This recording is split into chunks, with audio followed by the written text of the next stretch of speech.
মুহররমের মাসের 10 তারিখে লাঠি খেলতে হবে না রে ভাই।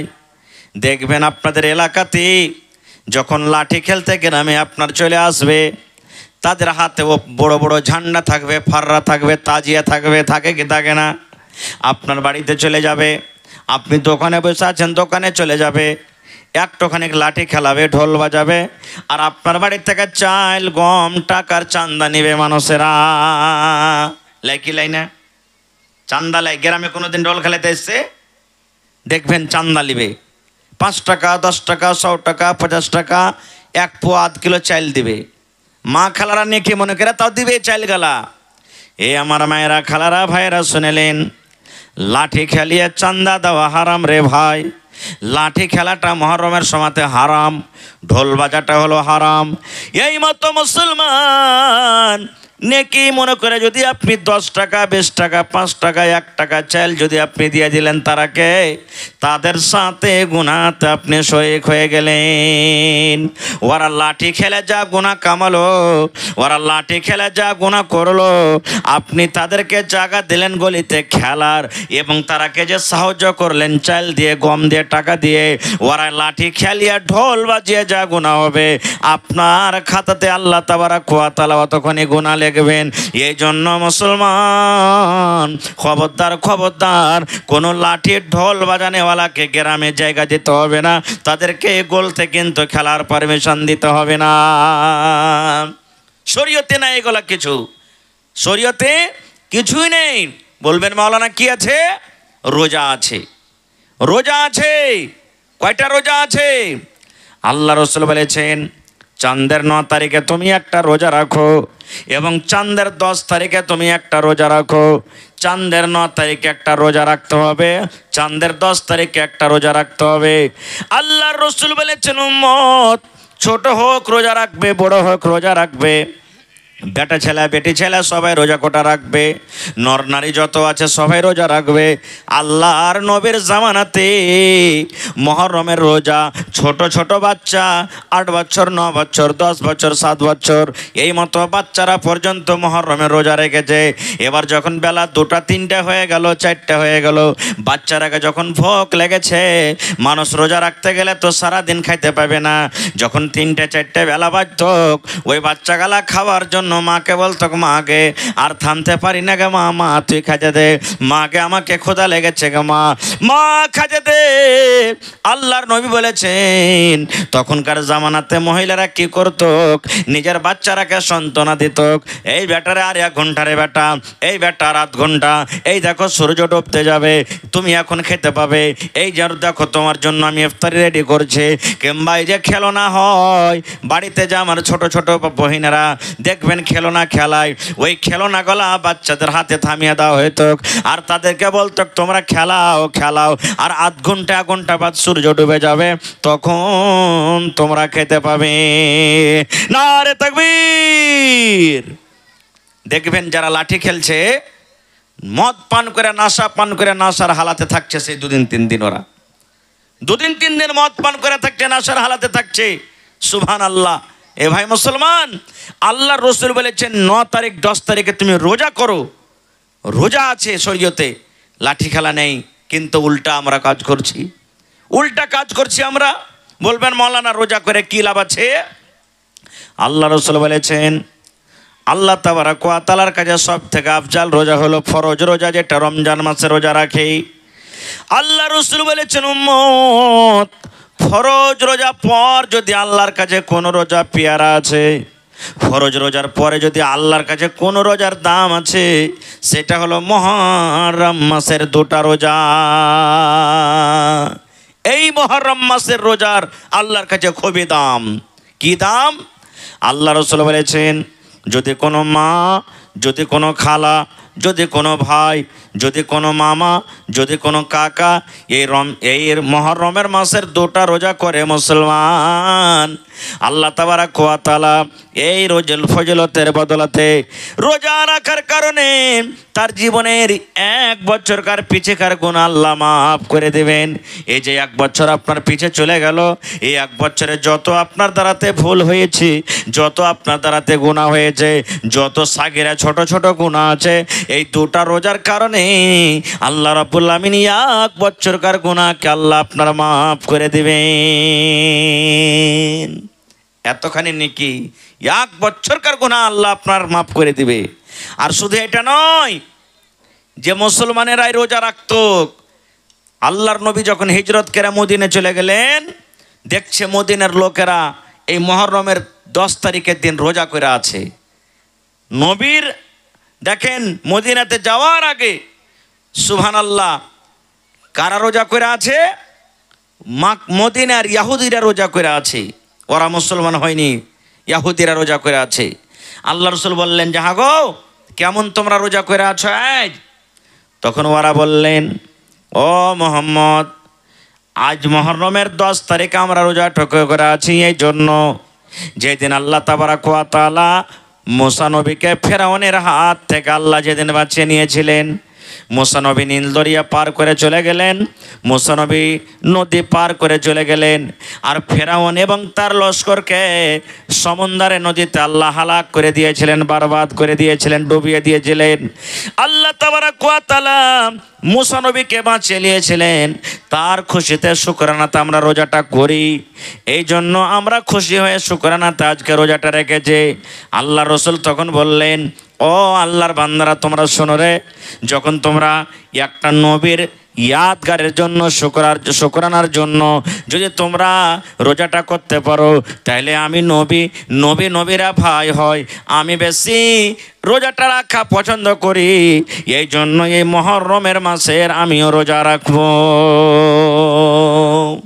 মুহররমের মাসের আমিও রোজা রাখবো। ইহুদিরা 10 তারিখে একটা রোজা করেছে, আল্লাহ রসুলও 10 তারিখে রোজা করলেন। সাহাবায়ে কেরাম বলছেন, হুজুর ইহুদিরা যা হাসবে বা হাসছে, আরে দেখ আমাদের দেখা দেখে মুসলমানেরা রোজা করতে শুরু করে দিয়েছে, আমরা রোজা করছি তো ওরাও করছে। আল্লাহ রসুল বলছেন ওরকে উল্টা করো, ওরকে উল্টা করো। বলছে কেমন করে? আল্লাহ রসুল বললেন, ও আমার সাহাবীরা, ইহুদিরা চাঁদের 10 তারিখে একটা রোজা করে, আর আল্লাহ যদি আমাকে হায়াতে রাখেন, বাঁচিয়ে রাখেন, সামনে বছর আমরা 2টা রোজা করব।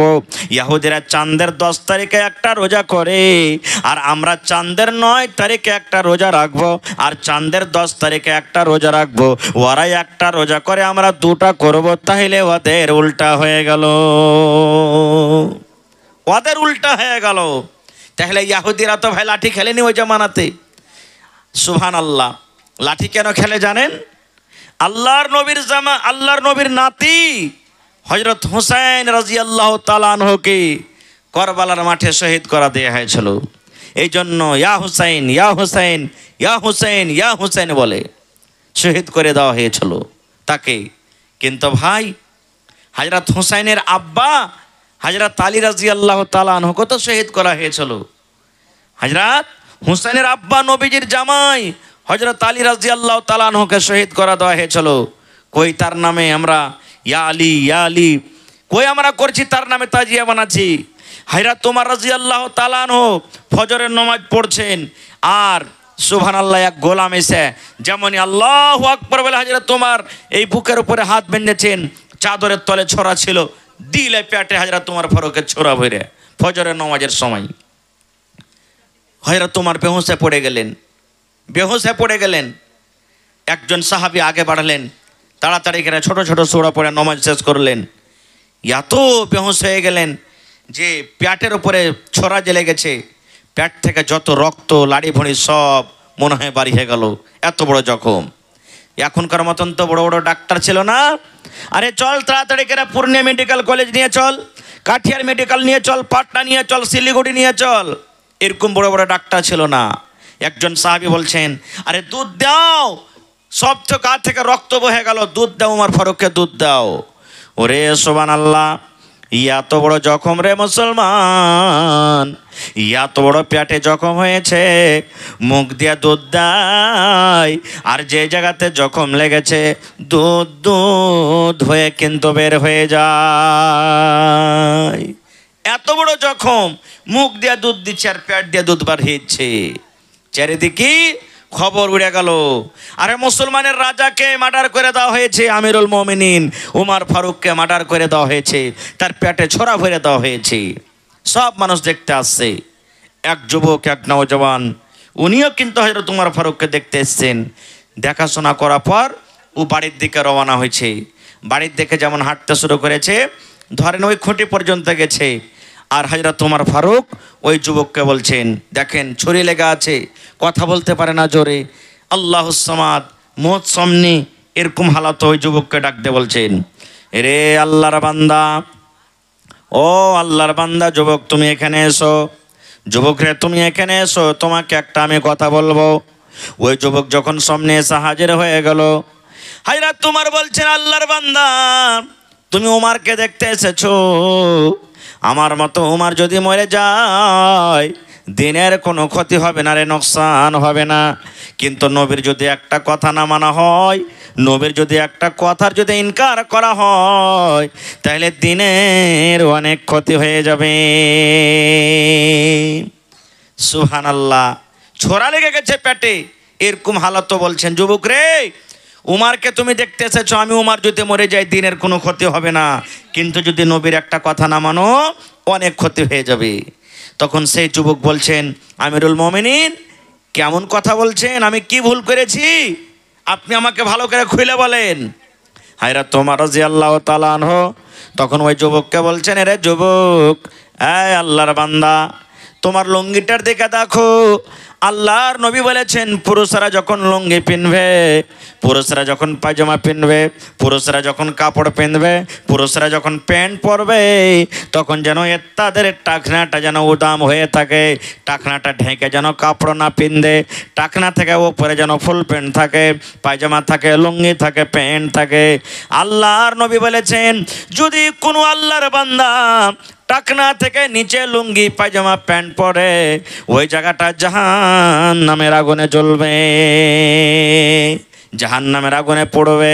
এই জন্য রে যুবক, এর ফাইজারাক, এই তোমার লুঙ্গির দিকে দেখো, তোমার কাপড়ের দিকে দেখো, তুমি কত উঁচা করে, তুমি কত নিচে করে কাপড়টা পিন্দা আছো। এই টাকনা থেকে উঁচাতে তুমি কাপড়টা পরে নাও, এই কাপড়টা তুমি উঁচা করে পিন্দো। এই টাকনা থেকে উঁচা করে কাপড়টা পিনতে গেলে দিন বাজবে, তুমি নেকি পাবে, সুন্নাতের পরে আমল হবে। আর যদি তুমি নবীর কথা না মানো, আমাকে তুমি দেখতে এসেছো, তাইলে আমার মতো ওমর যদি মরে যায়, তাইলে দেখে তোমার কোনো লাভ হবে না। তাইলে কি বুঝলেন? নামাজ পড়বেন, তাও টাকনা থেকে আপনাকে কাপড় উঁচা করে রাখতে হবে। কত ভাই ফুল প্যান্ট পিনবে, দেখবেন জিন্স পিনবে, এত লম্বা করে পিনবে, মনে হয় চাপ্পাল জুতার 3 আঙ্গুল 4 আঙ্গুল তলে ওর চলে গেছে প্যান্ট, এরকম লম্বা পিনবে। ভাই আজ থেকে পিন্ধিয়েন না। দর্জির বাড়ি যাবেন আর দিয়ে কাটে ছোট করে নেবেন, ওকে উল্টাই তো হবে না, ওকে আপনাকে উল্টাবেন তো বারবার আবার নিচের দিকে চলে যাবে। বেহতার তারিকা হলো যে আপনি তাকে কি করবেন, কাইটে ছোট করে দিবেন। আপনি মেলায় ভাই কি করে, নমাজের টাইমখানে উল্টে লাই, আর বাকি টাইমখানে তখন আবার ফের ও সামনে করে রেখে দেয়, যেমন আগে পিন্দে ছিল। আল্লাহুস সামাদ। না ভাই, নমাজের টাইমে যেমন আপনাকে ওপরে পিঞ্জা থাকতে হবে, বিনা নমাজের টাইমেও আপনাকে ওপর করে পিঞ্জা থাকতে হবে। এটা মনে করিয়েন না যে নমাজের টাইমখানে শুধু আমাকে ওপরে করে রাখতে হবে। আর মা খালারাকে কি করতে হবে, ওই টাকনা ঢেকে থাকতে হবে তারাকে। কিন্তু আল্লাহ, মা খালাদের অবস্থা এমন, ওরে আল্লাহ, এরা যে কাপড় পিনবে না, মনে হয় আধ হাঁটু পর্যন্ত উচ্চা করে কাপড় পিনতেছে, তারাকে ঢেকে থাকতে হবে। নমাজ পড়বে তার টাকনা ঢেকে থাকতে হবে, রাস্তা দিয়ে হাঁটবে তারাকে টাকনা ঢেকে থাকতে হবে।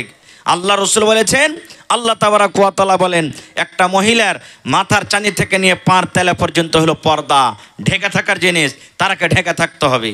শুধু গা ঢেকে থাকলে হবে না, তাদের গলার আওয়াজ যেটা আছে, আওয়াজটা হলো পর্দা। কিন্তু এক একটা মা খালা আছে, যায় পড়াপড়িতে, ওরে আল্লাহ, যখন ঝগড়া শুরু করে দিবে, মনে হয় ম্যাক ফেল হিজবার আগা দিকে, ম্যাকও পারবে না।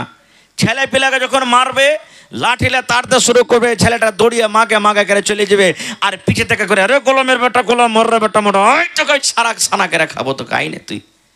এই দেখেন, এমন জোর জোর করে কথা কইবে না। গে মা, আপনাকে কি করতে হবে, পর্দা করে থাকতে হবে। আর একটা জিনিস বলি, এই যে মা খালারা এখন পর্দা করছে, সুবহানাল্লাহ, এত পাতলা ঝরঝরে কাপড় পিনছে রে ভাই, এটা পর্দা নয়। আল্লাহ রসুল বলেছেন, এমন একটা টাইম আসবে, এমন একটা জামানা আসবে, এমন একটা সময় আসবে, মহিলারা কাপড় পিন্না থাকবে, কিন্তু এটা নামের কাপড় হবে, পর্দা কিন্তু হবে না, নামের কাপড় হবে। আজ দেখেন বাজারে চলে যান, আপনি রাস্তাঘাটে চলে যান, মেলাই মুসলমানের বাচ্চিরা বেটিরা প্যান্ট শার্ট টি শার্ট পিন্ডা ঘুরে বেড়াইবে, একটা ওর নিয়ে গেলাও দিবে না বুকের উপরে, আর সব নকশা কিনতে চলে আসবে চোখের সামনে কোন জায়গাতে কি লুকিয়ে আছে, এরকম টাইট টাইট কাপড় পিনবে। শরীয়তে এটা হারাম, হারাম। মা খালারাকে দেখবেন ব্লাউজ যে পিনবে এখান থেকে একবারে, এখান থেকে একটা বেটা ছেলে শার্ট যখন সিলাইছে 1.5-2 মিটার কাপড় লাগছে নাকি, শার্টে কত কাপড় লাগছে, 2 মিটার কাপড় লাগছে, আর ওয়ার্কে 80 সেন্টিমিটারই হিচ্ছে ভাই, ভাবলেন ওয়ার্কে 80 সেন্টিমিটারই হিচ্ছে। ওরে সুবহানাল্লাহ। এই আমার মায়েরা খালারা, ফুল ব্লাউজ সেলাইতে হবে আপনাকে, ফুল ব্লাউজ সিলান, আপনাকে 1.5 মিটার 2 মিটার কাপড় লেগে যাবে, আপনাকে কাপড় দিতে হবে আর সিলাইতে হবে। হ্যাঁ, হাফ ব্লাউজ গায়ে দেবেন আপনি কখন, যদি আপনার বাড়ি আলাদা থাকে। এটাকে আওয়াজ বন হয়ে গেল হে ভাই। যদি আপনার বাড়িতে অন্য কোনো দেওর নেই, ভাসুর নেই, শ্বশুর নেই, আপনার স্বামী একলাই আছে, তখন আপনি পিনদেন। কিংবা আপনার স্বামী যখন রাতের বেলাতে বাড়িতে ঘরে থাকবে, ওর সামনে আপনি পিঞ্জা থাকেন। এবং মা খালারাকে আরও একটা কথা বলি, স্বামী যখন বাড়িতে একলাই থাকবে কিনা, তখন ওর সামনে যত পাতলা কাপড় পিনবেন মানা নেই, একটু একটু করে কাপড় গালা ফেলে থুইবেন আপনি। হয়তো ঘাড়খানটা একটু দম করে থিয়ে দিলেন, হয়তো বুকের কাপড়খানটা একটু হটিয়ে থিয়ে দিলেন, কিংবা হয়তো পেট থেকে একটু কাপড়খানটাকে হটিয়ে থিয়ে দিলেন, যেন আপনাকে দেখে আপনার স্বামীর যেন মনটা আপনার দিকে লুবে থাকে, আপনার দিকে শুধু টানটা থাকে। এরকমভাবে আপনাকে থাকতে হবে, বাকি স্বামী ছাড়া অন্য এরকমভাবে লোককে দেখাটা হারাম, শরীয়তে হারাম করেছি। আল্লাহ রসুল কে বলেছেন জানেন? ওরে সুবহানাল্লাহ। আল্লাহ রসুল বলেছেন, ও মহিলার দল তোমরা শোনো, দেওয়ার তোমাদের জন্য মত, দেওয়ার তোমাদের জন্য মত, যেমন মালাকুল মত আজরাইল ফেরেশতা জানি না কোন টাইমে আসবে, মানুষের জান কবজ করবে, এই মতো একটা মহিলার জন্য, একটা ভাবির জন্য দেওর হলো মত। এটা কোন মাস চলছে আরবিতে ভাই? জিলহিজ্জা মাস। এই মাসে আমরা কোরবানি করলাম নাকি?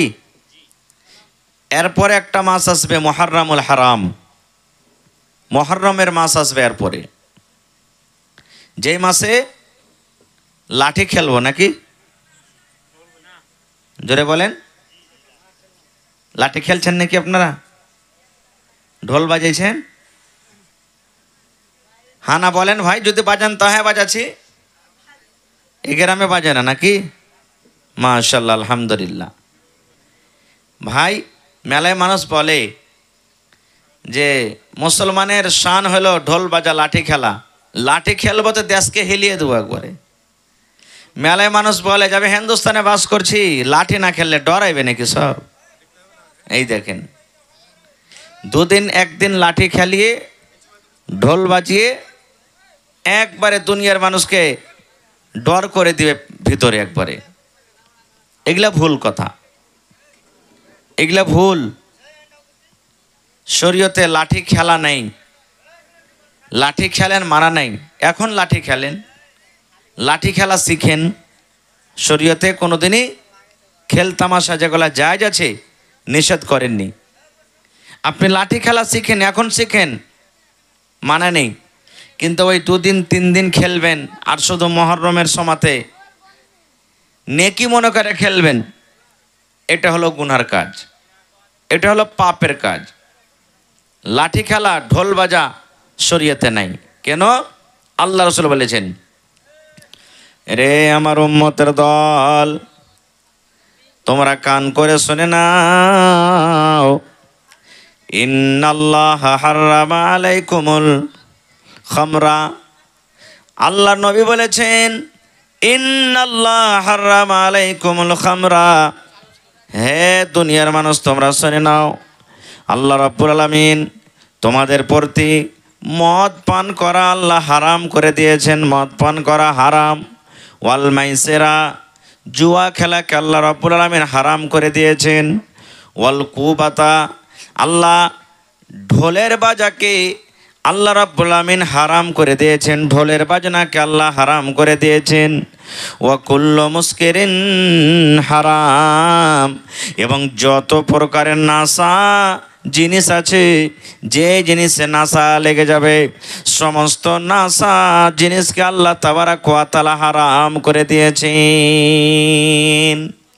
তাইলে হাদিস থেকে আমরা বুঝতে পারলাম কি, মদ পান করা হারাম, মদ পান করা গুনার কাজ, জুয়া খেলা গুনার কাজ, এবং ঢোল বাজা আল্লাহ রাব্বুল আলামিন হারাম করে দিয়েছেন, ঢোল বাজা হলো গুনার কাজ।